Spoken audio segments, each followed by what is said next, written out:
မင်္ဂလာပါရှင် ISO 9001-2015 ရဲ့ Clause 4.4 က Quality Management System and its processes ဖြစ်ပါတယ်။ဒီ clause ကကျမတို့ရှေ့ပိုင်းဗီဒီယိုတွေမှာပြောခဲ့မှုတဲ့ 7 principles ထဲက process approach နဲ့တိုက်ရိုက်ဆက်ဆက်နေပါတယ်။ပထမဆုံး process ဆိုတာကိုဆွေးနွေးပေးရစီ။ process လုပ်ငန်းစဉ်ဆိုတာဘာလဲဆိုတာကိုလုံးဝရိုးရိုးရှင်းရှင်းလေးအနေနဲ့ဥပမာလက်ဖက်ရည်တစ်ခွက်ဖြော်တာကိုပဲကြည့်ရအောင်ပါပုံမှာပြထားတဲ့အတိုင်း input အနေနဲ့ဘာတွေအရင်စုဆောင်းရလဲဆိုရေလက်ဖက်ချောင်းတို့တကြားစတာတွေပဲဖြစ်ပါတယ်ပြီးရင် process လုပ်ဆောင်တဲ့အဆင့်ရေနွေးကြိုခြင်းလက်ဖက်ချောက်ထည့်ခြင်းတကြားနဲ့နှုတ်ထည့်ခြင်းအဆင့်တွေကိုသူ့အဆင့်လိုက်ဆင်ဆက်မပြတ်ဆက်တိုက်လုပ်ဆောင်သွားပါတယ်နောက်ဆုံး output ဆိုတဲ့တောက်ချင်စရာအရသာရှိတဲ့လက်ဖက်ရည်တစ်ခွက်ရရှိလာပါတယ်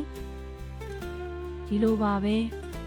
လုပ်ငန်းတစ်ခုမှာလည်း input ဝင်လာတဲ့အချက်လက်သို့မဟုတ်ကုန်ကြမ်းတွေကိုအဆင့်လိုက် process လုပ်ဆောင်ချက်တွေလုပ်ပြီး output အရေးသွေးမီထုတ်ကုန်သို့မဟုတ်ဝန်ဆောင်မှုတွေထွက်လာအောင်မောင်းနှင်တာကို process approach လို့ခေါ်တာပါဒါကြောင့်လုပ်ငန်းစဉ် process ဆိုတာကိုစာစကားနဲ့ပြောရရင်သတ်မှတ်ထားသောဝင်ရောက်လာသည့်အချက်လက်သို့မဟုတ်ပစ္စည်းများ inputs ကိုမျှော်မှန်းထားသောရလဒ်များ intended outputs အဖြစ်သို့ပြောင်းလဲပေးရန်အတွက်အပြန်အလှန်ချိတ်ဆက်ဆောင်ရွက်သည့်လှုပ်ရှားမှုများနှင့်လုပ်ငန်းစည်းစိမ်မှုများ၏အစဉ်လိုက်ပေါင်းစပ်ထားမှုဖြစ်ပါသည်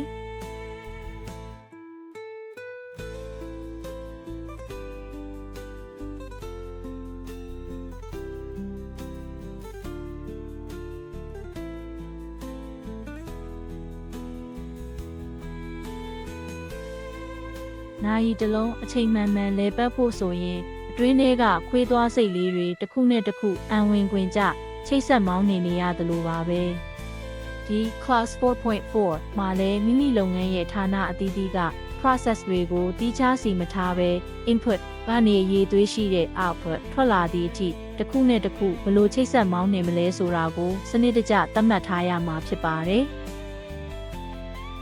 Quality Management System စနစ်ကိုတည်ဆောက်ခြင်းအကောင့်ထဲပေါ်ခြင်းနှင့်အစင်မပြတ်တိုးတက်စေခြင်းတို့အတွက် Process Approach ကိုမဖြစ်မနေကျင့်သုံးရန်စံချိန်စံညွှန်းကတောင်းဆိုထားပါတယ်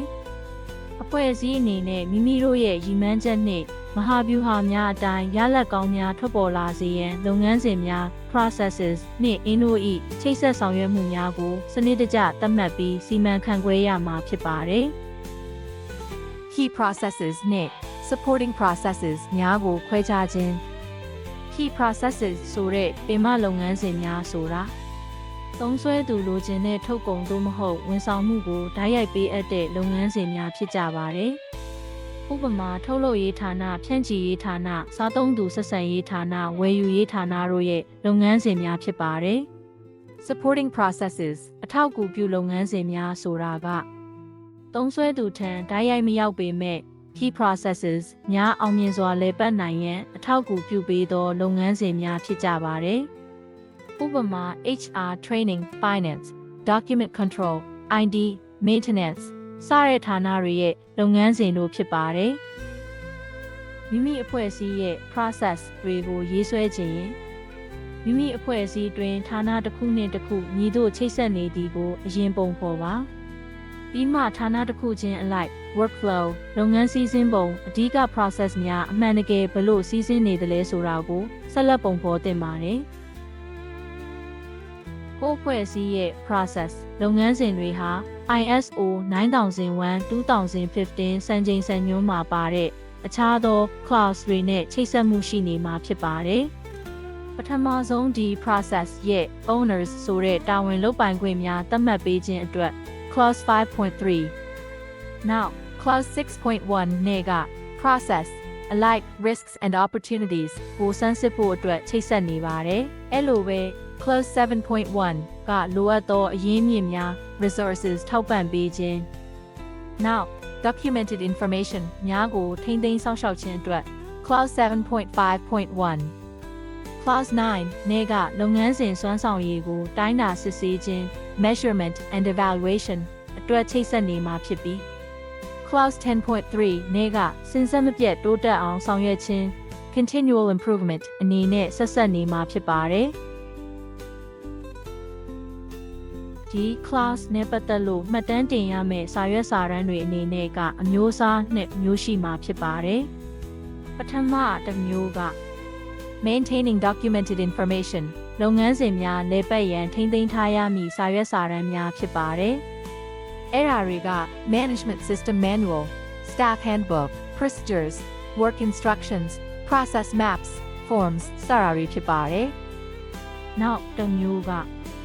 retain documented information လုပ်ငန်းစဉ်အတိုင်းဆောင်ရွက်ခဲ့ကြောင်းသက်သေအဖြစ်သိမ်းဆည်းရမည့်မှတ်တမ်းများ records တွေဖြစ်ပြီးအဲ့ဒါတွေကတော့ hard copy စာရွက်များသို့မဟုတ် electronic media, server hard drive, flash drive စသည်များတွင်စနစ်တကျသိမ်းဆည်းထားတဲ့မှတ်တမ်းများဖြစ်ပါတယ်။ဒီနေရာမှာတိတ်ခုသတိပြုရမှာက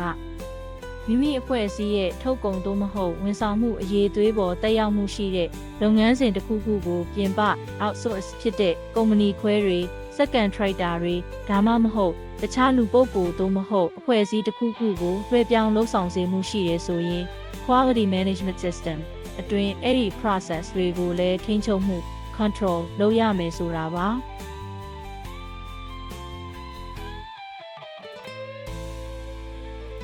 ဘာဖြစ်လို့လဲဆိုတော့အပြင် outsource ကိုလွှဲပြောင်းလုပ်ဆောင်စေထားတာမှန်ပေမဲ့အဖွဲ့အစည်းအနေနဲ့ထုတ်ကုန်သို့မဟုတ်ဝန်ဆောင်မှုနဲ့ပတ်သက်ပြီး customer တွေ regulatory တွေရဲ့ requirements များအတွက်အပြည့်အဝတာဝန်ရှိစေဖြစ်လို့ဖြစ်ပါတယ်။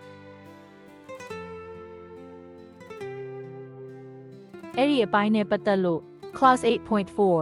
Control of externally provided processes, products and services ကိုရောက်ရင်အသေးစိတ်ထပ်မံဆွေးနွေးတင်ပြပေးသွားပါမယ်။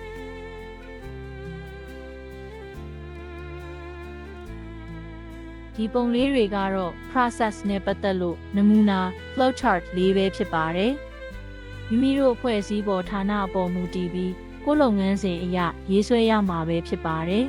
။ထပ်တင်ပြပါရစေ။မိမိအဖွဲ့အစည်းအတွင်းဌာနတစ်ခုနဲ့တစ်ခုဘယ်လို workflow လုပ်ငန်းစည်းစိမ်ပုံချိတ်ဆက်နေတယ်လဲဆိုတာကိုအရင်ပုံဖော်ကြည့်ပါ